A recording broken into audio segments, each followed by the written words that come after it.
de CanWest Global Communication, de Canadian Natural Resources, de la Banque Montréal, de Air Canada, de la Banque TD. Ils vont également recruter Peter Lockheed. Peter Lockheed est l'ancien premier ministre d'Alberta.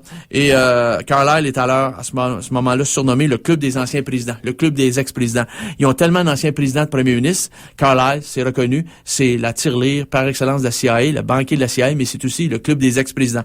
George Soros va d'ailleurs investir 100 millions de dollars dans le fonds spéculatif Carlyle Partner LP, Limited Partnership. La famille Ben Laden, elle, va investir quant à elle 2 millions de dollars dans le fonds spéculatif Carlyle Partners Second Fund. Et on va retrouver d'ailleurs la United Defense Industries et Vinel, une firme de mercenariat qui est en cheville avec le groupe Carlyle. Ils sont énormément dans l'armement. À vrai dire, chers auditeurs, le gros de leur recette et de leur entrée fiscale, de leur argent, ça provient du fonctionnement, justement, et de leur lien avec le complexe militaro-industriel.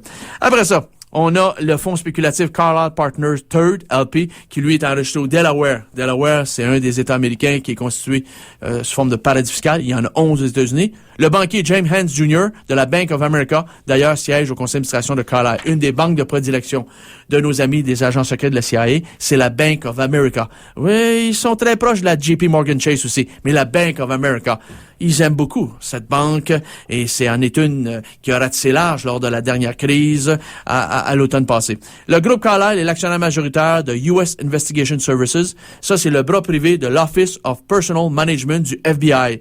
D'ailleurs, l'Office of le US Investigation Service, va être revendu à Providence Equity Partner, un autre fonds spéculatif qui fait partie de ces 10 fonds spéculatifs qui ont des rôles clés dans la crise boursière de l'automne passé.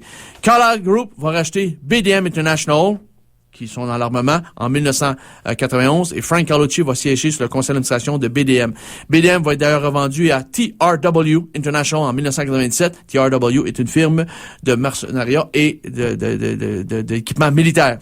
En 1996, Stephen Norris va quitter le groupe Carlyle. Il s'agit d'un des fondateurs avec M. Rubenstein. Il va quitter M. Norris le groupe Carlyle pour fonder son propre fonds spéculatif, le Stephen Norris Capital Partner LLC. Carlyle va investir 1 million d'euros, voilà, dans le média français Le Figaro Magazine en juin 1999. Carlyle, d'ailleurs, détient 40% des actions du Figaro. Et celui-ci va être ensuite repris par le groupe Dassault et ainsi, après, va être repris par les Rothschild. Édouard de Rothschild de France. La California Public Employees Retirement System, ce qu'on appelle le fameux CalPERS, l'acronyme CalPERS, ça c'est un fonds de retraite des employés municipaux de Californie. Il détient 5,5% du groupe Carlyle. Ça, c'est une valeur de 175 millions de dollars en 2001. Et en 2008, la valeur de cet investissement équivaut à 1 milliard de dollars. Oui, ça a fructifié. Ben oui, parce que le groupe Carlyle offre des rendements assez intéressants, minimum 15% par année, et certaines années, bon an, mal an, ils vont aller scorer du 36, 37, 38% de rendement annuel. Pas pire. Donc, c'est alléchant. On n'attire pas les mouches avec du vinaigre. Le groupe Carlyle va racheter Dex Media, qui est une filiale de Quest Communication International. Il faut savoir que Quest Communication International, c'est une pure entité financée par la CIA. Alors, Carlyle Group rachète Dex Media pour 7,5 milliards de dollars le 20 août 2002. Et ils se rachètent entre eux autres. T'sais. Frank Carlucci, c'est un gars de sécurité. Dex Media, ça appartient à Quest, qui est une filiale de la CIA. Donc, vois-tu, c'est bon de rester près des copains. Louis Getzner Jr., qui est un ex-patron de American Express de 78 à 89 et un ancien patron de RGR Nabisco de 89 à 93 et également de IBM International Business Machine de 93 à 2002. Il va devenir le boss du groupe Carlyle en janvier 2003 et M. Louis Getzner Jr. est membre de la commission trilatérale, membre du Conseil des relations étrangères et surtout chevalier de l'Ordre de Malta, un des plus hauts niveaux de maçonnerie au sein de l'Église catholique romaine apostolique. En février 2003, le groupe Carlyle prend une participation de 33,8% dans Kinetic. Ça, c'est une compagnie de défense britannique fondée en 2001 par le ministère de la Défense britannique et le Military Intelligence 6 et elle est enregistrée aux îles Guernsey, un paradis fiscal très respectable en Europe. Les directeurs de Kinetic sont Sir John Keesholm, qui est un chevalier de l'Ordre de Malta, Sir David Lees, qui est un directeur de la Banque d'Angleterre et chevalier de l'Ordre de Malta, M. Colin Balmer, membre de l'OTAN, Madame Noreen Doyle, qui est membre de la Banque européenne de reconstruction et développement et membre du conseil d'administration du Crédit Suisse, M. Nick Lough, Pacific and Oriental Company, et membre également de la firme d'audit comptable KPMG, l'amiral Head Jambatiani, assistant spécial pour la CIA et membre du Supreme Elite Command de l'OTAN et membre du Defense Intelligence Agency du Pentagone américain, la baronne Pauline Neville Jones, gouverneure de la BBC, exact, la télévision britannique, membre du Joint Intelligence Committee, le fameux JOC des services secrets britanniques, et également de International Institute of Strategic Services en Europe.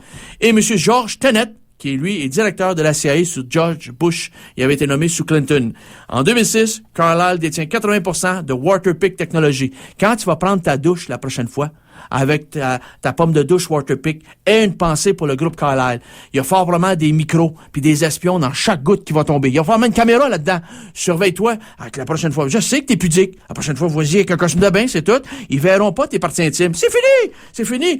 Sois parano! Alors, quand tu prends ta douche, sache que ta pomme de douche Waterpik, ça, 80% appartient au groupe Carlyle. Sache ces choses-là. On est rendu à la pause, oui, monsieur, à la pause? Ah, OK, on va poursuivre avec le groupe Carlyle. On va régler son compte tout de suite après la pause musicale. Qu'est-ce qu'on met, mon petit? Ça va être Pépé Salitaire et la pièce Le Mangeux de Bin. Pas de problème. Après avoir mangé des bines, il est temps d'aller se reposer et de prendre une bonne douche avec une Waterpik. Vous êtes à l'écoute de Zone de Résistance, CSM 89,3 FM. C'est la radio universelle moyenne. À tout de suite. De retour à la Zone de Résistance avec votre animateur Benoît Perron-Micro et moi, Oliver. On rappelle le titre de cette tune. C'était Pépé Salitaire et la pièce Le Mangeux de Bin parce que, veux pas, les cabanes à sucre commencent à ouvrir, hein, donc on va manger des bines. Ouais, on est rendu là. Hein? déjà. Ouais, c'est ça, justement. On a un manger de bine à Québec, puis je te jure que ça sent pas tellement. C'est nauséabond en grandeur de la province. Depuis qu'il est allé chercher cette médaille en France, monsieur est un courant d'air. Hein? C'est monsieur Charest. Tout un manger de bine. Oliver, on va faire un dernier tirage, le deuxième pour l'émission aujourd'hui. Je vais me débarrasser de ce livre. Ce livre, ben, c'est Julie Couillard, Mon histoire, aux éditions de l'Homme. C'est pas écrit par elle, mais bon. Alors, les pages centrales, vous pouvez les ouvrir. Regarde, Oliver, les belles photos, hein? Regarde. Ah, à la pêche. Quand elle était petite. Ouais. Hey, regarde, dans son bal de finissant. Oh, tu veux le pétard? Regarde le pétard. Et regarde, ça, c'est pas beau, ça, hein? Un mariage. Alors, les images, vous pouvez les souffler. Mettre du relief au livre, vous soufflez ça, et puis abusez-vous avec ça. Moi, je me débarrasse de ça. Alors, en fait, tirer ce livre, Julie Couillard, Mon histoire. Vous avez des heures de plaisir. Yes, sir. À quel appel? Au 514-343-2476. Je vais prendre le deuxième appel. Si Maxime Bernier appelle, après qu'il a bombardé le livre à l'émission Infoman de fin d'année, là, il y a un problème. Si Max appelle, dit qu'il a parlé avec Stéphane Gendron, savoir qui va être à la tête de l'ADQ. OK, bonne chance à tout le monde. Merci, Oliver. Chers auditeurs, en passant une petite mise au point, là, regardez, là, soyez pas parano, là, concernant Bernard Madoff. Bernard Madoff, c'est un juif qui vient d'une famille d'origine juive, de Queens, à New York, et il a toujours frayé au sein de milieux juifs. Et lui, ses relations ont toujours été avec des juifs. Et il s'est mis, avec son fonds, en 1960, à écumer des riches juifs, correct? Alors, soyez pas étonnés, sur les 13 770 noms, qu'il y a environ 80%, ce sont des gens d'origine ethnique juive. Correct, là? Il n'y a rien d'antisémite dans ses propos. Calmez-vous. Et sachez également que le Palm Beach Country Club, c'est un privé pour les Juifs. Il y a juste des Juifs pour rentrer là. Pourquoi? Et qu'est-ce que ça veut dire? C'est parce que les Juifs ont été pas mal ostracisés, hein, après la Deuxième Guerre mondiale, même avant, OK? Et les Juifs étaient pas admis dans les clubs privés des Blancs, les White Anglo-Saxon Protestants. Alors, ils ont décidé de fonder le propre club de golf privé. C'est-tu compliqué à comprendre? Non, c'est facile à comprendre. Madoff ne devait pas tomber dans n'importe quel club privé. Fallait qu'il tombe dans ce club privé-là pour les Juifs seulement. Il est juif. Et ça va de bonne augure. Et il va là, puis lui, il va se mettre chum, body, avec des futurs riches héritiers, des rentiers, etc. Il va leur demander leur billes. Les rentiers vont prêter leur billes de façon aveugle. Et ils vont dire avec Bernard Madoff, tout est safe. Puis ils vont se rendre compte en 2008 que tout était pas safe. Donc, c'est bien sûr un Robin des Bois des temps modernes, sauf que lui, il vole des riches, rentiers, surtout juifs, pour redonner à une coterie sélect et élitiste d'amis à lui. Hein, dans sa famille, etc. Et voilà comment ça se passe. Il y a rien d'antisémite là-dedans. Calmez-vous à l'autre bout du micro, là, hein? Faut que vous compreniez la donne, correct? Et il y a eu des mauvaises fréquentations aussi, monsieur Bernard Madoff.